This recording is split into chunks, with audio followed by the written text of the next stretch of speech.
வணக்கம் மக்களே, ஒரு ஸ்க்ரூ ஒன்று போட போகிறேன். M3 screw 8 mm length. வாங்க எப்படி போகிறேன்னு பார்க்கலாம்.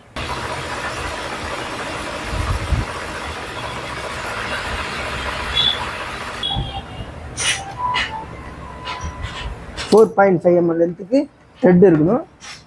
மீதி 3.5 mm லென்த்து லேண்டு. வீணாகும்.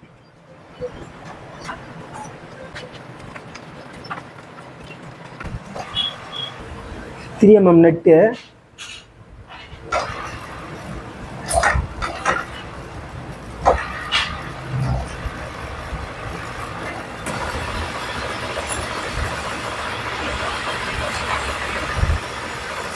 அப்படியே அதிலே சாம்பர் அடிச்சிடணும். சாம்பர் அடிச்சுட்டு கட்டிங் பண்ணிடணும்.